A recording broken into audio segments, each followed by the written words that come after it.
tumekuwa tukiendelea nao, na asubuhi tulijifunza kazi za Roho Mtakatifu katika kutukumbusha neno la Mungu. Tukapitia kwamba Roho Mtakatifu hutukumbusha wakati wa majaribu. Bwana Yesu asifiwe. Roho Mtakatifu hutukumbusha wakati wa majaribu. Tukaona ile katika Mathayo 4:4 ambayo Bwana Yesu alikuwa anajaribiwa na Roho Mtakatifu alimkumbusha, akampa cha kusema. Akasema imeandikwa, pale alikumbusha. Lakini utukumbusha wakati wa maombi. Kisoma katika ile Warumi 8:26-27 inasema kadhalika Roho mwenyewe utuombea kwa maana tunaenda kuomba. Kwa Roho Mtakatifu yeye pia utukumbusha vitu gani vya kuomba, kwa sababu hatujui namna kuomba sawa sawa mapenzi ya Mungu. Lakini yeye pia utukumbusha wakati wa huduma. Tunapokuwa katika changamoto, tunapokuwa labda katikati ya uinjilisti, katikati ya huduma, yeye anatupa maneno sahihi ya kuzungumza kwa wakati huo. Bwana sababu Yesu mwenyewe akasema katika Luka 12 kabla ya mstari wa 12, tusome kidogo. Luka 12 na mstari wa 12. Luka 12 tuje tuanze ule mstari wa 11 mpaka 12. Mstari wa 11 na ule wa 12. Luka 12:11 na ule mstari wa 12. Tasoma kama ilivyoandikwa. Kitabu cha Luka sura ya 12 mstari wa 12. Kwa kuwa Roho Mtakatifu atawafundisha saa ile ile ya wapasayo kuyasema. Bwana Yesu asifiwe sana. Kwa sasa unaona Bwana Yesu alikuwa anasema Roho atatukumbusha, atatupa cha kusema. Kwa ziko nyakati ambazo tutapita, tutashindwa kuzungumza kwa akili yetu ya kibinadamu ya kawaida. Lakini Bwana Yesu anasema kwamba kwa sababu Roho Mtakatifu yeye ni wa hekima, yeye anajua hata mafumo, anajua nini ambacho tunatakiwa kusema. Anasema basi msiwaze cha kusema, Roho mwenyewe mtapewa cha kusema na Roho Mtakatifu. Kwa Roho Mtakatifu pia ana kazi ya kutukumbusha, ya kuweka kumbukumbu juu ya mapenzi ya Mungu, juu ya mapenzi ya Mungu. Kwa hiyo wakati mwingine tutakuwa tunajibu si kwa sababu sisi tunatoa kila kujibu, kwa sababu ya neema iliyo katika Roho Mtakatifu. Yeye anatupa cha kusema. Na wengine si kwa sababu tunaomba vizuri, lakini kwa sababu Roho Mtakatifu mwenyewe anahusika. Anatupa nini cha kuomba sawa sawa mapenzi ya Mungu. Na kama tukiomba sawa sawa mapenzi ya Mungu, Biblia inatuambia tunazo haja tugombazo. Yesu asifiwe. Zote hizi ni kazi za Roho Mtakatifu. Maana sasa katika ile Zaburi ya 103 mstari wa 10 tusome ile Zaburi ya 103 mstari wa 10 inatufundisha kwamba kumwomba ili aweze kutufundisha kuweza kuyafanya mapenzi ya Mungu. Zaburi ya 103 mstari wa 10.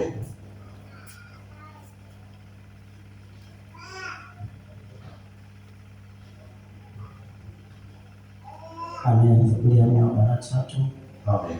Mstari wa 10 tusoma. Unifundishe kuyatenda mapenzi yako, kwa maana ndiwe Mungu wangu.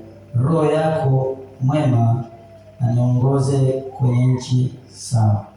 Kwa sasa ukiona hili kama ilikuwa ni maombi ambayo Zaburi inatuambia unifundishe kufanya mapenzi yako. Akili ya kawaida ya binadamu haiwezi kufanya mapenzi ya Mungu.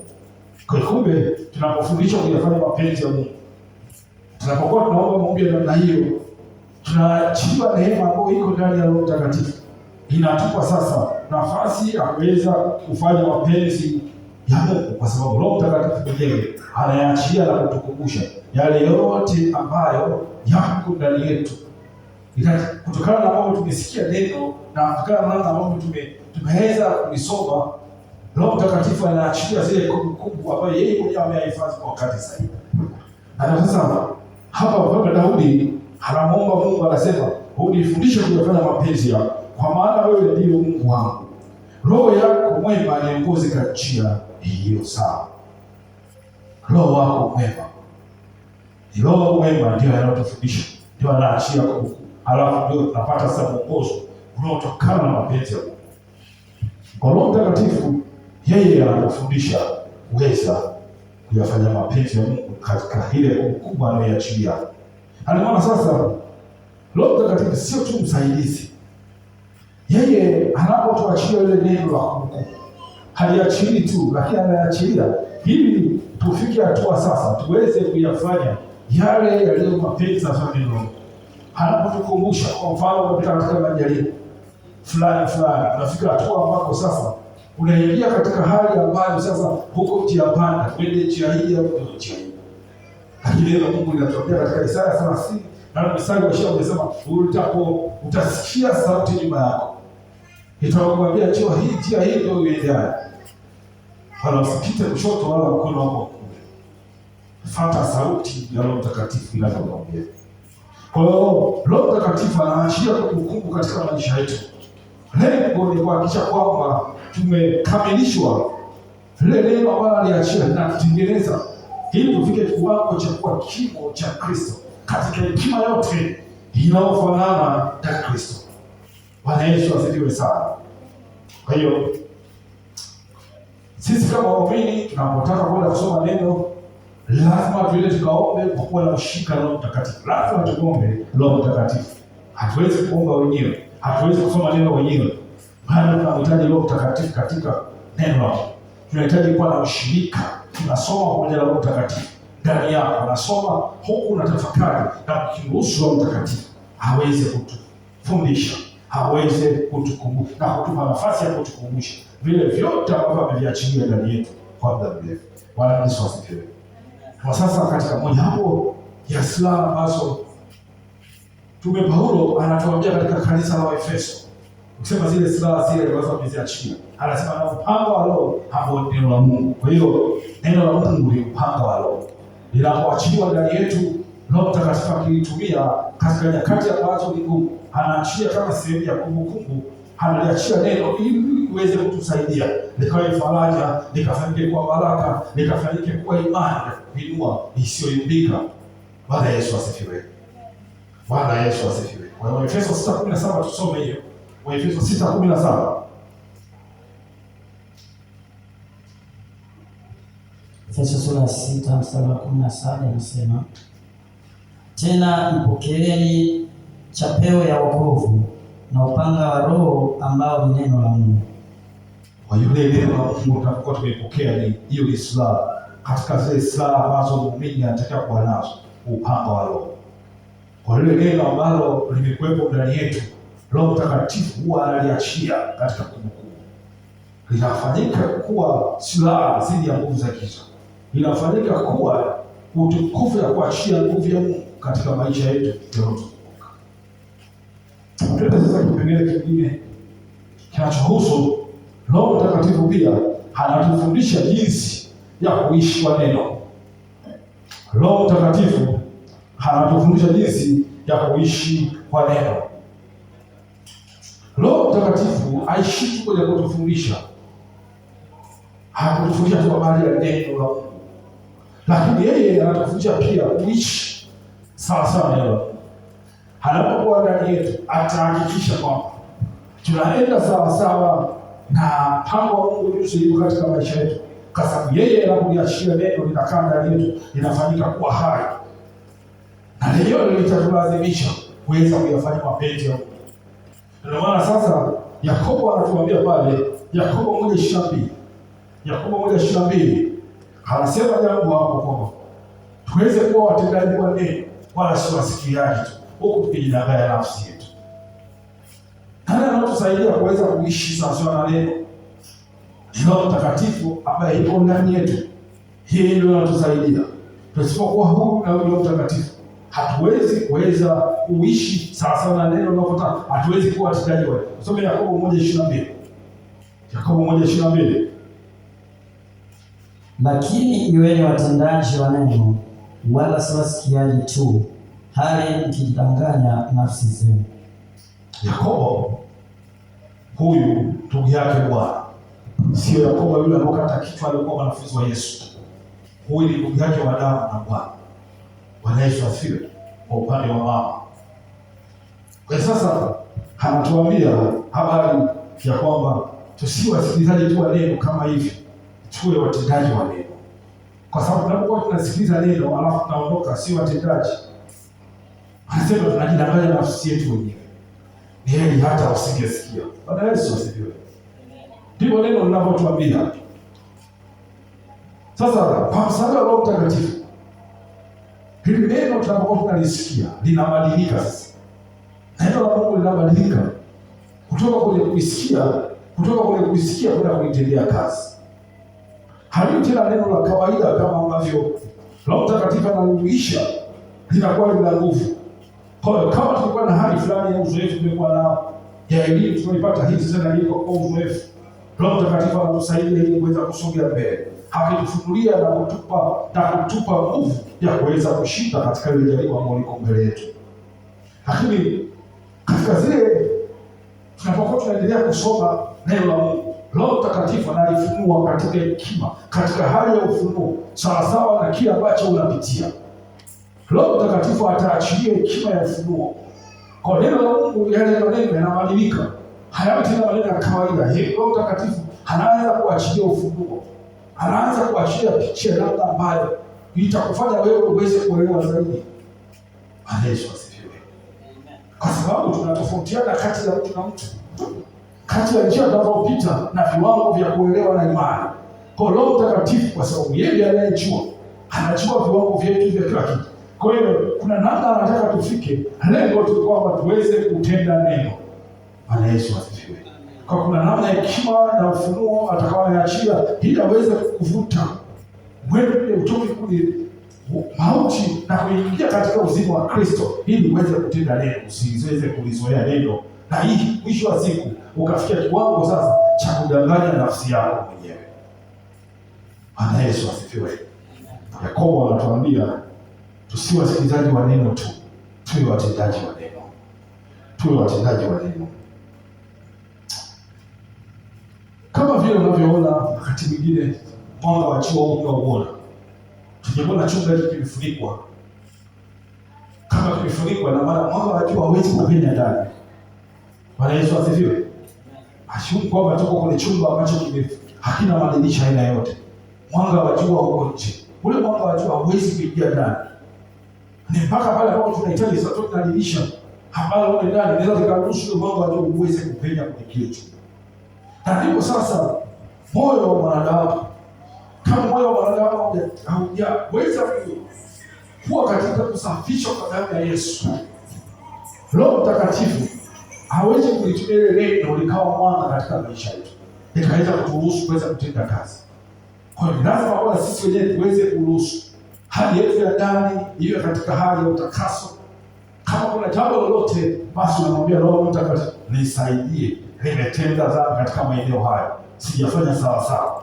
Basi Roho Mtakatifu katika ule moyo ambao tayari uko sawa sawa, analitumia ile neno sasa ili uweze kuachia mwanga wa kulibadilisha sasa liweze kufanya kazi katika maisha, ili uweze kuwa nguvu ya wewe kuweza kulitendea kazi, lisiwe neno tu la kutoka na kupita likaondoka. Bwana Yesu asifiwe sana. Na kutupa ujasiri wa kutii kulingana na neno linalotaka. Kwa hiyo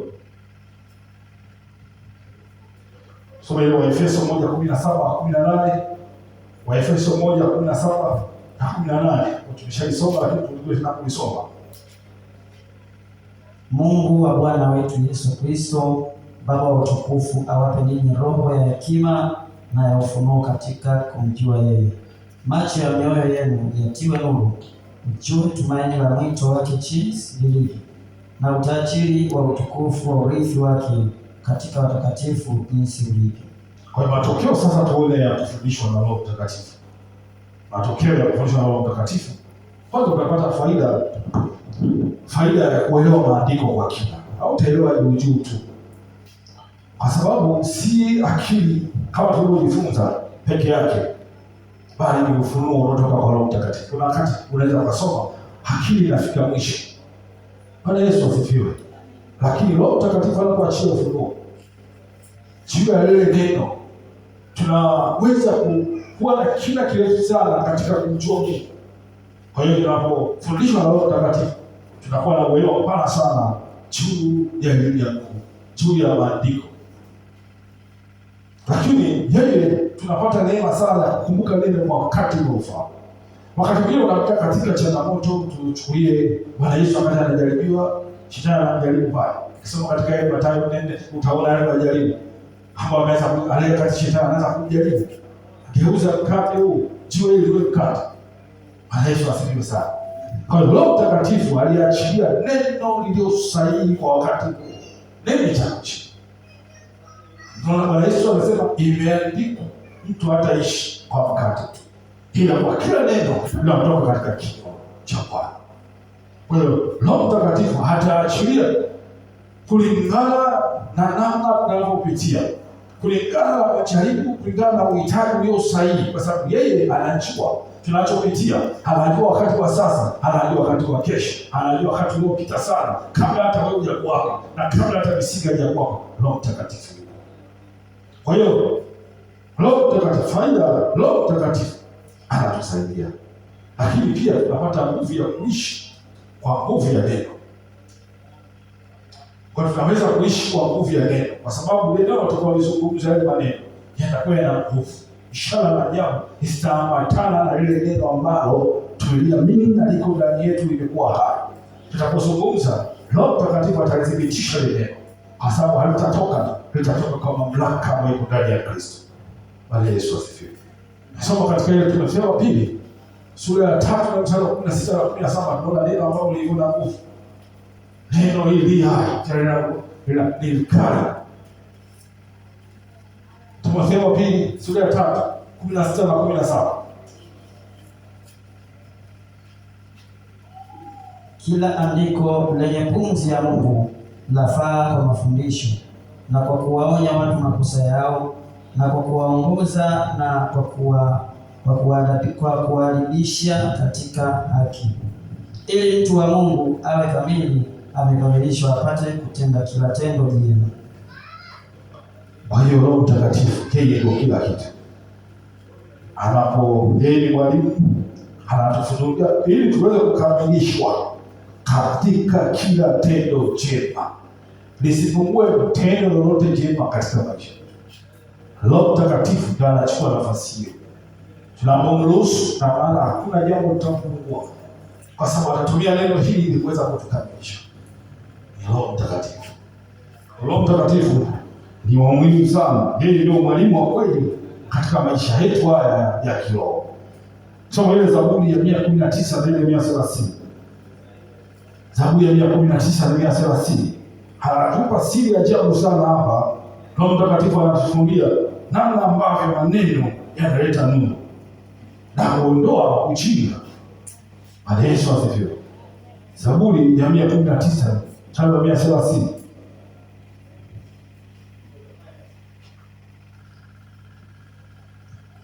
Kufafanusha maneno yako kwatia nuru na kumfahamisha mjinga.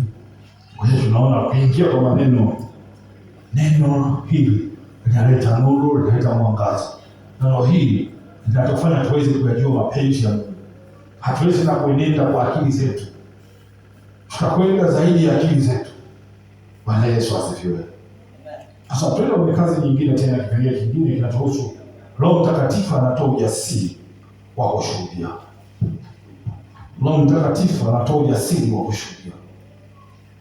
Kuna mwingine unakuta Mungu amtendea matendo makuu kabisa, lakini hawezi hata kushuhudia hata kwa watu wengine, kueleza habari ambazo Bwana Yesu amezitenda katika maisha yake, ili katika yale anayopitia watu waweze kumtukuza Mungu. Mungu amemtendea, lakini hawezi kusema. Bwana Yesu asifiwe. Kwa Roho Mtakatifu, yeye ndio pekee anaotusaidia. Nakumbuka wanafunzi wa Yesu, baada ya Yesu kutaka kwenda kuondoka, baada ya kufuka katika Pentekosti, kabla ya Pentekosti, Bwana Yesu anawaambia katika ile Matendo 1:8, anawaambia nyinyi bado hamjawa mashahidi wangu, lakini subirieni nguvu kutoka juu. ndipo mlipokuwa mashahidi wangu. Tusome ile Matendo ya Mitume 1:8. Matendo ya Mitume 1:8. Lakini mtakapopokea nguvu, akisha kuajilia juu yenu Roho Mtakatifu, nanyi mtakuwa mashahidi wangu katika Yerusalemu na katika Uyahudi wote na Samaria na hata mwisho wa nchi.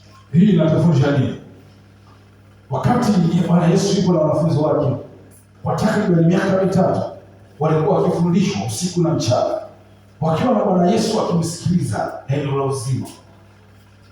Na baada ya miaka 3 Yesu sasa pale alipokuwa amesulubiwa msalabani, anataka sasa wanafunzi waweze kuitenda ile kazi ambayo kama waitia. Lakini tunaona sasa wanafunzi wakaanza kuingia hofu, wengine wakaanza kujificha. Sasa hii inatufundisha nini? Inatufundisha kumbe elimu peke yake, kwa mfano kama hivi tunapopata elimu, tunajifunza Sunday school, tunajifunza Jumatano, tunajifunza Ijumaa, tunajifunza hata kwenye sehemu tofauti tofauti. Tunapokuwa tumeweka mafundisho kutoka kwa walimu tofauti tofauti, hapo tunapata mafunzo. Kama vile wanafunzi wa Yesu walivyokaa karibu na Yesu wakimsikiliza hekima itokayo. Lakini hao wanafunzi wa Yesu bado walipungukiwa.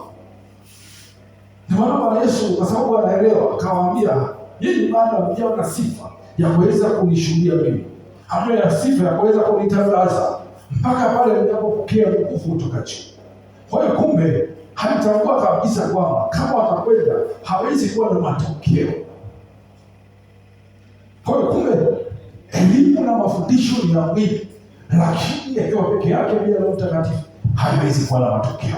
Na ndio Yesu alipowazuia akasema, kwa sasa nyinyi bado hamjawa na ile sifa. Kwa hiyo tunajifunza nini? Kwamba Roho Mtakatifu ni muhimu sana. Yeye ndio anayeisha yale yote tunayojifunza na kutupa ujasiri wa kuweza kupata nguvu ya kumshuhudia Kristo bila woga, bila hofu katika mazingira yote yale. Bwana Yesu asifiwe sana. Na yeye ndio chanzo cha ujasiri, chanzo cha upako wa Injili. Bila yeye Roho Mtakatifu hakuna Injili.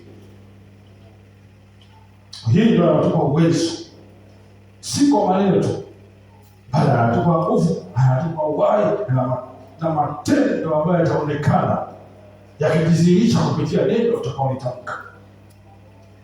Bwana Yesu asifiwe sana. Wasome ile Timotheo wa pili sura ya kwanza na mstari wa 7. Timotheo wa pili mstari wa kwanza, sura ya kwanza na mstari wa 7.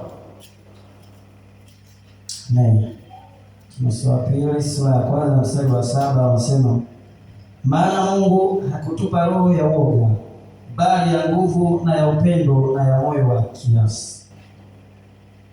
Kwa hiyo mtu yoyote yule aliyejazwa Roho Mtakatifu huwa anapokea, hapati na roho ya woga, huwa anapokea nguvu, anapokea ujasiri wa kulihubiri neno la Mungu kama lilivyo, bila kujali anayohubiria, bila kujali hatari atakutana nayo, bila kujali mateso.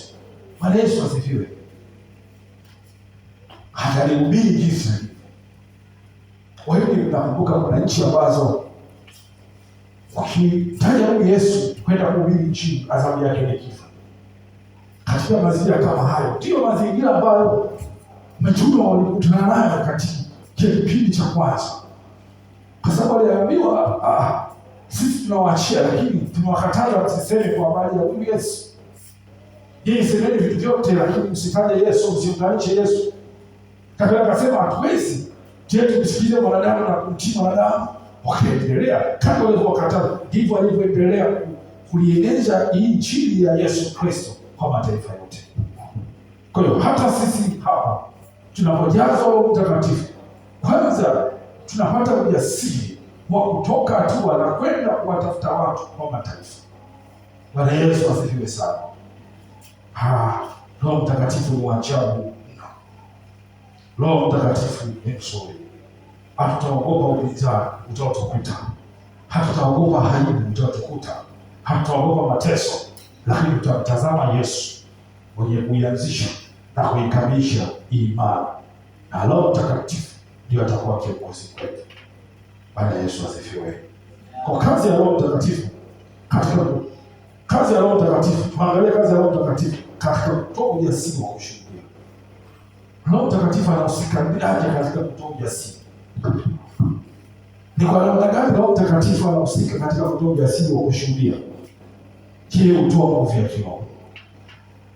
Ukisoma katika ile Matendo ya Mitume 1:8, tuisome tena. Matendo ya Mitume 1:8. Matendo ya Mitume 1:8. Mitume sura ya kwanza mstari wa 8 nasema, lakini mtapokea nguvu akiisha kuajilia juu yenu Roho Mtakatifu, nanyi mtakuwa mashahidi wangu katika Yerusalemu na katika Uyahudi wote na Samaria na hata mwisho wa nchi. Sasa ukisoma hiyo nguvu, neno nguvu, lakini mtapokea nguvu, inatokana na neno la Kigiriki. Bwana Yesu asifiwe. Neno la Kigiriki liko na maana ya dunamis. Hii si nguvu ya kibinadamu au nguvu ya kawaida ya kimashine. Bwana Yesu asifiwe. Au ya mfumo fulani. Wengine wanaita hii AI, wengine wanaita namna yote majina, artificial intelligence. Hapana, hii ni nguvu ya Mungu inayotenda kazi ndani ya mtu. Ni nguvu ya Mungu inayotenda kazi ndani ya mtu. Hii ndio nguvu ambayo inahusika katika uponyaji, katika ishara na matendo ya ajabu. Ni nguvu inahusika katika kuachia neno ili hata watu waweze wanapolisikia lile neno liweze kuachilia nguvu na kuwabadilisha. Hii ni nguvu ambayo pale wenzako wanapoisikia ina uwezo wa kukata kila mizizi ya dhambi. Hii ni nguvu ambayo inaweza kuwapa na kuachia watu walio tayari kuipokea nguvu ya kuweza kushinda na kuishi maisha ya ushindi na kuweza kuenenda sawasawa na mapenzi ya Mungu. Hii sio nguvu ile ya kawaida. Bwana Yesu asifiwe. Hii sio tu nguvu ile ya kawaida. Kwa hiyo Roho Mtakatifu ndio chanzo cha nguvu hii inayotoka mbinguni. Kwa hiyo anapomwingia mtu Roho Mtakatifu, hamfika uwezo kutoka chini, hamfika uwezo kutoka juu, anabadilisha na kuwa mtu mwingine kabisa, sio yule. Bwana Yesu asifiwe sana. Tunapata mamlaka ya kuhubiri, uwezo wa kuhubiri, uwezo wa kushinda dhambi, uwezo wa